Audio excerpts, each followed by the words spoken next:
Brother, sheriff, stranger. The cuffs clicked colder than I expected. I didn't resist. I just stared at the man tightening the steel around my wrists. My brother, Sheriff Caleb, my blood. His voice was smooth when he spoke, like this was routine. Domestic violence, based on visible bruises. He nodded toward my wife, who stood behind him, trembling on cue.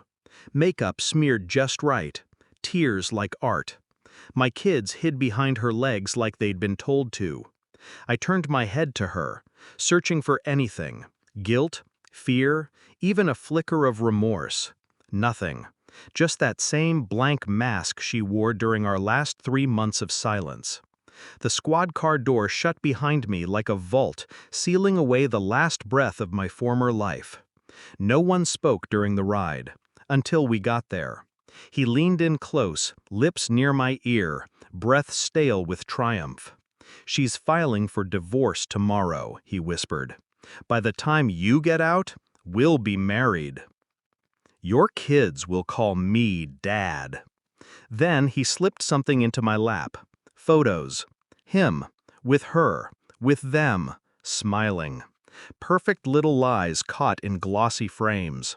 I didn't react. Not yet. Just then, the metal door to the holding cell slammed open. Boots echoed. Brass. Authority.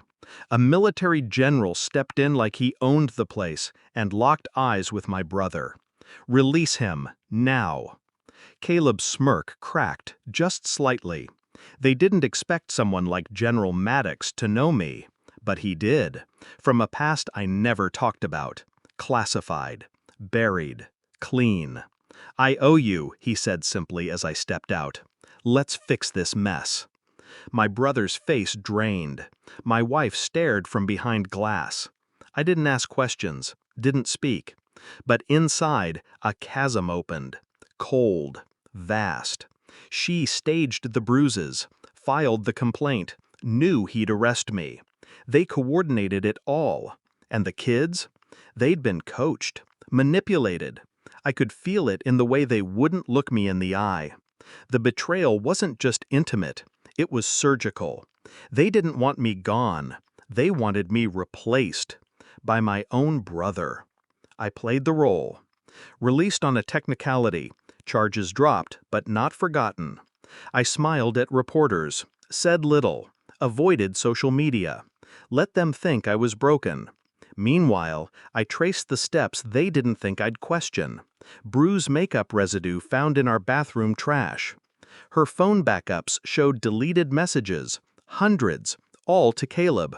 Recovered, archived. A family therapist's calendar revealed private sessions she never told me about. And the photos? Metadata tagged them. Same hotel, every Thursday, for months.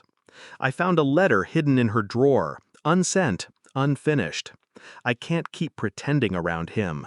He looks at me like he knows. Maybe he does. I did now. DNA tests confirmed something deeper. I didn't cry, didn't confront, didn't yell. I documented, silently, strategically, and waited. A week later, I invited them both over. Neutral ground, my lawyer's office. They thought it was for a custody discussion. She came in with sunglasses. He came in with smug silence. I handed them a single folder. No words, just results. DNA, affair timeline, fraudulent police report analysis, surveillance photos, screenshots. I watched her hands tremble, watched his jaw clench. She reached for words but found none. He tried to control the narrative, tried to laugh, then to threaten, then to accuse. I didn't flinch, didn't need to, because in the corner sat a private investigator, and in the hallway 2 reporters, and across the table my attorney, specialized in family betrayal cases. "I already filed," I said. Her lips parted. "For full custody, for perjury, for everything."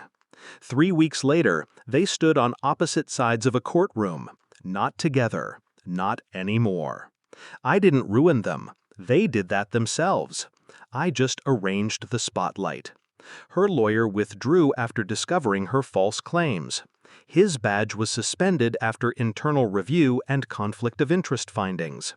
The town that once admired their facade now watched with a quiet hunger. The judge ruled in my favor. Full custody, restraining orders. My kids, my real ones, ran to me when it was over. The youngest whispered, "I knew you didn't hurt her." I didn't respond. Truth didn't need words. I passed Caleb in the hallway as I exited.